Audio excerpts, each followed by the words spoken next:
Hey, yeah, this is real as it get, man. Right here. This is how we do it. Live Stay in on South the block. Central, man. Saturday evening. Chilling. Relaxing. We're just trying to get what they left for us, man. Wish it was more. Everybody loves the sunshine. That documentary gonna be off the chain. Folks get down in the sunshine. This is what we do, man. Picking up here chilling, you know. That's the drink, man. That's a black man's drink. This is what we do. Billy D. Everybody loves the sunshine. We over here big stars in the makings, man. Y'all get down in the sunshine. Everybody loves the sunshine.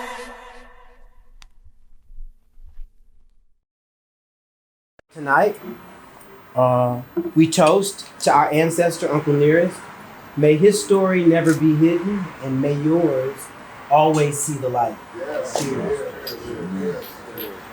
Cheers. Well, so in a sense, I want to repeat the question. It says, what are we in the middle of that has already ended? And so I think what I shared with some gentlemen in the line was, we're in the middle of some relationships that have already ended, as far as like people pleasing and paying your dues for people who aren't necessarily for you. Basically, at the end of the day, there was somebody who said a quote to me a long time ago, and this still resonates with me to this day. Fuck with those who fuck with you. Yeah. You know what I'm saying? Stop trying to be. We thought it was gonna be some wise and sage. Right. Fuck with those who fuck with you. Hell Stop yeah. trying to be in a place where people don't, you know what I'm saying? Ain't Man, giving you yes, yes. Right. Stop trying to pay dues into something that isn't going to reward you for the efforts in which you put forward. That's excellent. And so those are the things that got to end, or that has already ended. You see what I'm saying? In the middle of that's in the middle of what has already ended. Yes. You know, and so sometimes we just got to look at that and let it end. Even if it's in the middle of it, even if it's in the middle of your aspirations, your hopes, you know what I'm saying? The things that you might intend for it.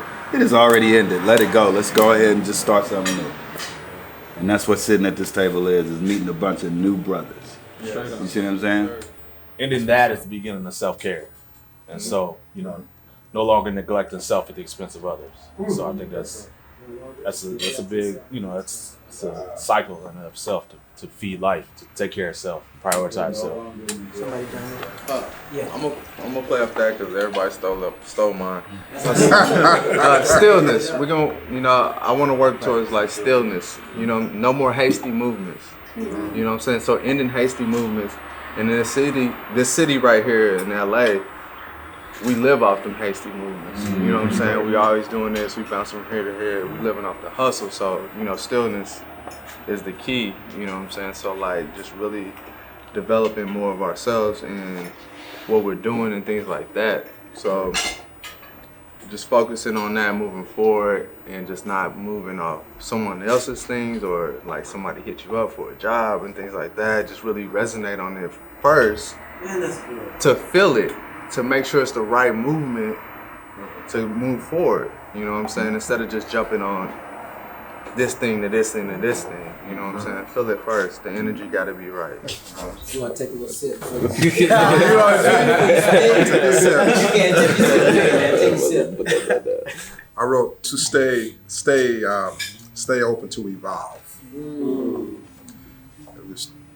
were talking and I was saying that the moment that you close, right? The moment that you close yourself in the moment, right? In a situation that you were troubled by, or that your senses wouldn't allow you to process because it just didn't settle well with your soul.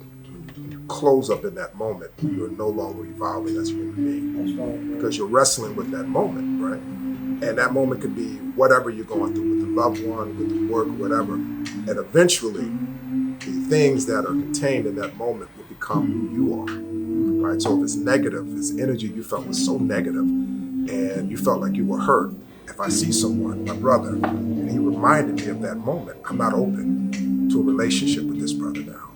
Right? I'm not open to this brother because he reminded me of that moment. So I'm constantly struggling with that moment while life is just passing by. Beautiful things that could help me to grow as a human being, as a father, as a stepfather, who I am, as a husband. All of those things I'm no longer open to because I'm trapped running around in this moment. So stay open to me, Bob.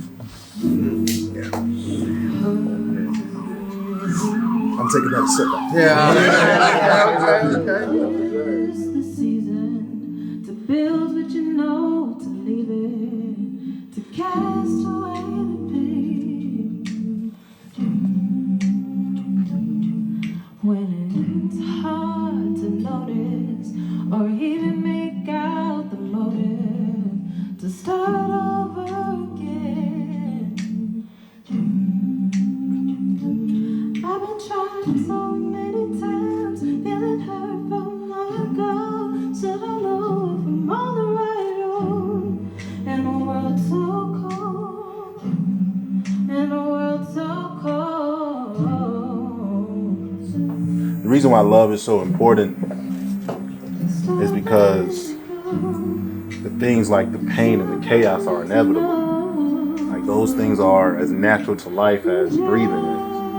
It's not something that we avoid, but it's something that we endure. Yes. And I was telling my bro here that the best definition I heard for the word love, because I feel that it's more than an emotion, is appropriate action. You know, love is appropriate action, regardless of the circumstance and regardless of how it may make you feel. It's appropriate action. Inflame enthusiasm with goodness. And inflame was a word that I was telling my brother here, it was my 2019 word. Because something about the aspect of lighting a fire, I felt like I didn't want to be around people who didn't light a fire under me, or I didn't want to do things that didn't light a fire under me, because I know the difference between when I'm going through the motions and when I'm inflamed. So I wanted to inflame others with enthusiasm or optimism. That was my other word. With goodness. I wanted to walk through life so good that people are happy to be alive, in a sense. And my example of that was I've had flight attendants or Chipotle workers who just a 20-second interaction with them makes me happy to be alive and optimistic for the rest of my day. And as we've all talked about, life can be very difficult in all its ways. And in my few interactions with strangers or, friends or family, I want to be so good or so uplifting in the new year that they're happy to be alive and optimistic and enthusiastic about life. So inflame enthusiasm with goodness.